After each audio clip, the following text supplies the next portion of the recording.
Adrenaline rush हो गया था guys. So hello guys, welcome back to my YouTube channel. और आज हम लोग जा रहे हैं गाइस सोलन। मैं और शेखर भाई हैं, सिर्फ 2 लोग। और रीज़न है मेरी बाइक की सर्विस एंड शेखर भाई की बाइक की सर्विस।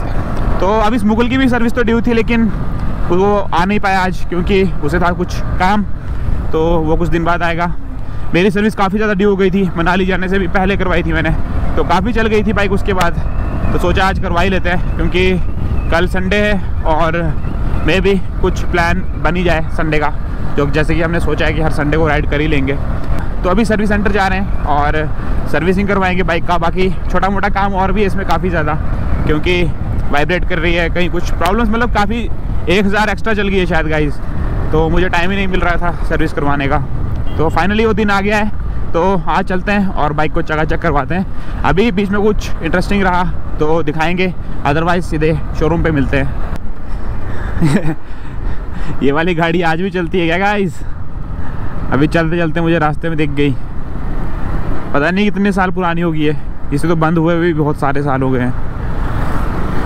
बाइकर्स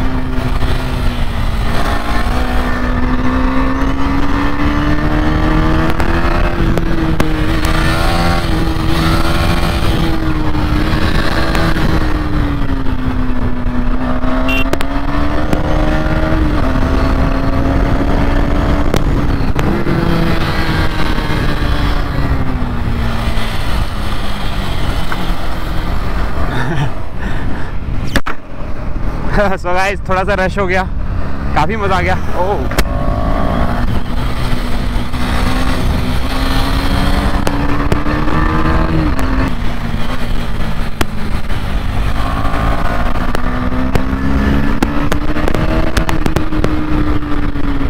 ओह ब्लाइंड हो जाएगा यहाँ पे तो ज़्यादा। ओह शेखर भाई ने ले ही लिया क्योंकि सामने से गाड़ियाँ आ रही है, मेरी तो फट रही है।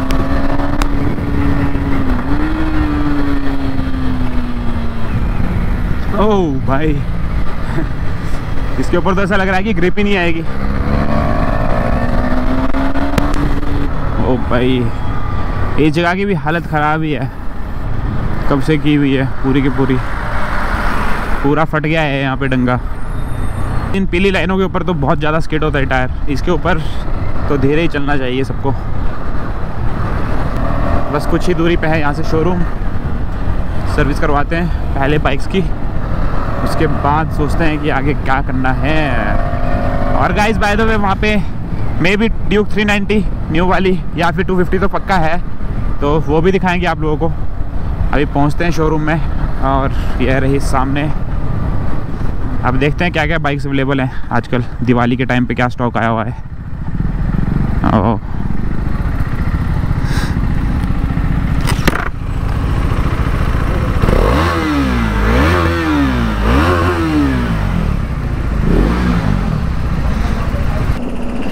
और ये है नई 250 गाइस।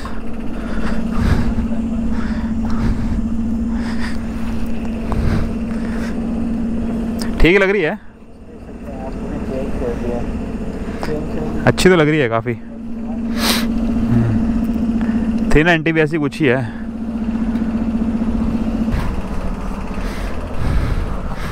और 250 ब्रांड न्यू।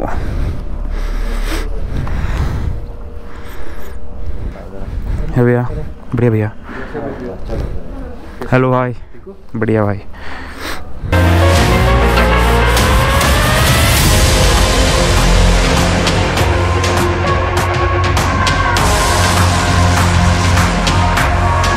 तो गाइस ऐसी कुछ है कलेक्शन KTM सोलन में।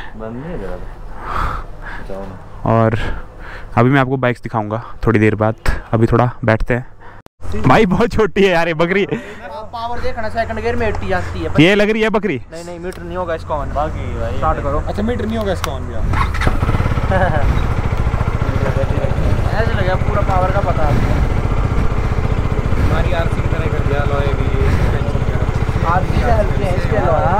पेट्रोल तो होगा ना इसमें? कहीं यह है जो रास्ते में रह जाऊं। भैया टेस्ट राइड। काफ़ी स्मूथ है यार बाइक तो। क्विक शिफ्टर भी अच्छे से काम कर रहा है, लाइक 390 लग ही नहीं रहा है कि 250 चला रहे हैं।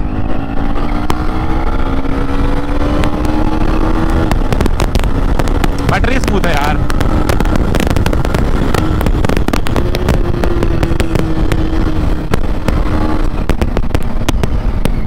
इसके डाउन शिफ्ट काफ़ी ज़्यादा स्मूथ है। अप शिफ्ट में थोड़ा सा लैग है, but as compare to other companies best है, बेस्ट इन द सेगमेंट। अभी इसका मीटर काम नहीं कर रहा है तो ऑप्शंस इसके चेक नहीं कर पाएंगे कि क्या क्या है इसमें दिया हुआ, बट काफ़ी ज़्यादा स्मूथ है। पोस्चर मुझे काफ़ी अलग लग रहा है पहले से, मतलब मेरी बाइक से तो काफ़ी चेंज है। जैसे कि ये 250 है तो मैं तो इसको बहुत अच्छे से मतलब देख सकता हूँ कि क्या क्या इसमें डिफरेंसेस है। ये काफ़ी स्मूथ जा रहा है गाइस, गियरिंग काफ़ी स्मूथ है।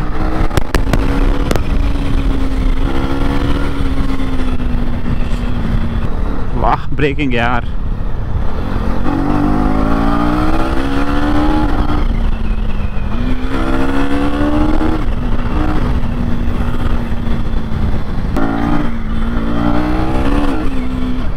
ओ भाई ट्रैक्शन लूज कर रहा है टायर।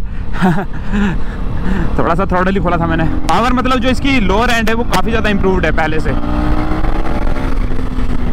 जिसके लिए KTM BS4 के बाद, मतलब सॉरी BS6 के बाद ज़्यादा बदनाम हो गई थी। लो एंड टॉर्क बिल्कुल भी नहीं था इसमें। बॉडी पोस्चर बिल्कुल अलग है, और जैसा काफ़ी यूट्यूबर्स बोल रहे थे कि बल्कि लग रही है, मुझे एज सच कोई ज़्यादा डिफरेंस नहीं लग रहा है। मतलब थोड़ी बड़ी तो है, बट राइड क्वालिटी में कोई चेंज आया हो इसकी वजह से कि ज़्यादा भारीपन आ रहा है या कुछ आ रहा है, ऐसा कुछ नहीं है। सीट हाइट कम है तो उल्टा मुझे लग रही है कि कोई मैं लाइट वेट बाइक चला रहा हूँ, लाइक MT वगैरह। लग ही नहीं रहा है कि कोई KTM की बाइक है, क्योंकि KTM ऑलरेडी इतनी हल्की होती थी और ये और हल्की हो गई है। पावर टू बॉडी रेशियो इसका बहुत ज़्यादा इंप्रूव्ड है पहले से, और हैंडलिंग भी काफ़ी अलग है। थोड़ा मेरा हैंडल ब्रॉड रहता है, थोड़ा ज़्यादा चौड़ा है वो, और ये थोड़ा टाइट है, लेकिन फीडबैक जो है वो काफ़ी अच्छा है। और यहीं से U-टर्न ले लेंगे अभी आगे से, कहीं साइड में रुकते हैं गाइस, और फिर मैं थोड़ा सा एक्सप्लेन करता हूँ कि क्या क्या इसमें चेंजेस है, क्या ये डिफरेंस है नए वाली ड्यूक में पहले के मुकाबले। ओह ये टॉर्क जो है गाइस काफ़ी अच्छा लगता है, क्योंकि KTM में ये मिसिंग था।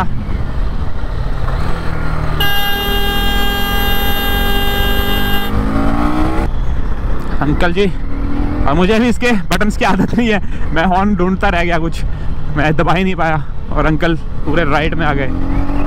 कंट्रोल्स काफ़ी डिफरेंट है, और गाइस मुझे बहुत छोटा लग रहा है इसका हैंडल बार, मेरा काफ़ी ज़्यादा चौड़ा लगता है मुझे। छोटी है बाइक काफ़ी पहले से, लेकिन जो ड्यूक जिसके लिए फेमस है ना, वो चीज़ तो गाइस इसमें वापस आ गई है। पॉकेट रॉकेट, ये देखिए, अब थोड़ा हाथ बैठेगा तो उसके बाद इम्प्रूव हो पाएगा। अभी तो मुझे अटपटी लग रही है कि कोई और ही बाइक चला रहा हूँ, KTM तो लगी नहीं रही है, क्योंकि ऑलमोस्ट KTM की बाइक्स जो नेकेड होती है वो सारी एक जैसी होगी, और फेयर्ड होगी वो सारी एक जैसी होगी चलाने में, मतलब posture wise and stability etcetera. इस बार पूरा सब कुछ चेंज है, चेसी चेंज है, सब कुछ चेंज है, इस वजह से थोड़ी सी मुश्किल हो रही है।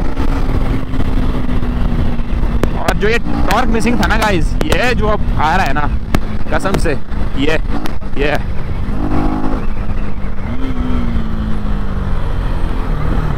शायद BS3 इंजन्स के टाइम पे KTM में रहा होगा। ये इसमें क्विक शिफ्टर मैं भूल ही जाता हूँ। ये डाउन शिफ्ट स्मूथ, ये थोड़ी मिसिंग हो रही है, अभी शायद नई बाइक है इस वजह से हो रही होगी इसमें।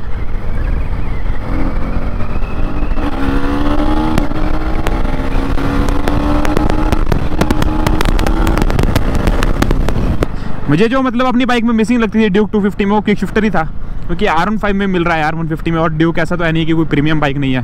प्रीमियम सेगमेंट की बाइक है तो क्विक शिफ्टर तो डिज़र्व करती है 250 तक तो, एटलीस्ट 200 में तो चलो बेशक ना भी हो तो कोई दिक्कत नहीं है सच। बाकी आपको दिखाता हूँ इसमें कि किस तरीके की लुक है और मेरी बाइक से क्या डिफरेंट है। ये क्या बंद हो गई, पेट्रोल ख़त्म तो नहीं होगा इसमें शायद, आई डोंट नो क्या सीन होगा, और 390 में यहाँ पे जो एग्जॉस्ट को ढकने के लिए एक प्लेट देते हैं। बाकी गाइज ये है कुछ ऐसी लुक नए वाली ड्यूक 250 की। यह है 2024 और टोटल चेंज है, चेसिस इसकी चेंज है, शॉकर का जो शेप है वो अलग है, सीट हाइट कम है, डिस्क राइट वाली साइड आ गई है और डिस्क की जो शेप है वो भी चेंज है, एलॉय चेंज है, मतलब बाइक पूरी की पूरी ओवरऑल चेंज हो गई है गाइस। और ये कुछ इसकी फ्रंट लुक काफ़ी सेक्सी लग रही है लुक तो। और मुझे मतलब अपना मैं 250 ऑन करता हूँ तो उस हिसाब से अगर मैं अपना फीडबैक दूंगा तो अभी के हिसाब से मेरा हाथ नहीं बैठा है, तो मतलब जब इस पर हाथ बैठ जाएगा तो ये अभी वाली बाइक जो मेरी है उससे बेटर जो इसका स्टेबिलिटी एंड ऑल स्टफ़ होगा वो होगा। क्योंकि बस ये बंद हो रही है शायद और मिसिंग हो रही है, इसमें कुछ दिक्कत है, या तो पेट्रोल नहीं होगा इसमें। क्योंकि गाइस जो पावर टू बॉडी रेशो है ना बाइक का, और ये इनिशियल टॉर्क भी इसका ज़्यादा है। मैं आपको फिर से लॉन्च करके दिखाता हूँ एक बार भी किस तरीके से लॉन्च हो रही है। सामने कैमरा है, कैमरे के बाद ही करता हूँ।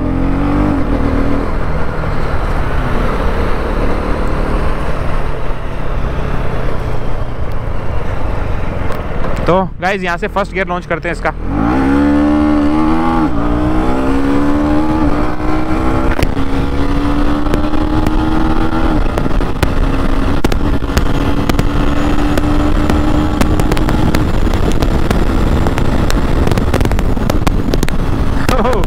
गाइज ऐसे लग रहा है कि उड़ जाएगी ये, मतलब मुझे एमटी से भी ज़्यादा लाइट वेट लग रही है, बहुत ज़्यादा हल्की है कुछ, मतलब ऐसा लग रहा है कि ये तो कांप जाएगी, अभी स्टेबल नहीं होगी बिल्कुल भी। बट मैं अपना पर्सनल एक्सपीरियंस बताऊं तो जब मैंने KTM पे नया स्विच किया था, जब मैंने ड्यूक को लिया ही था NS के बाद, तो उस टाइम मुझे KTM में उस टाइम भी यही फीलिंग आई थी सेम कि ये ज़्यादा हल्की है, नीचे से निकल जाएगी या कुछ भी।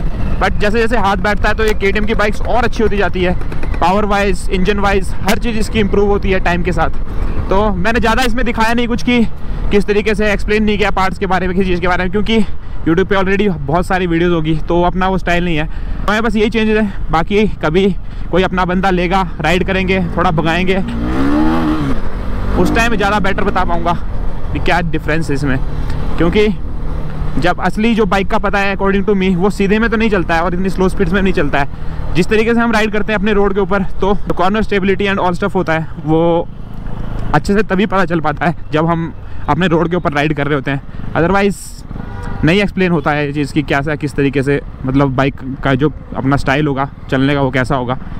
बाकी गाइज यही कुछ था इस वीडियो में, और अब चलते हैं वापसी शोरूम में ही करते हैं बाइक को खड़ा।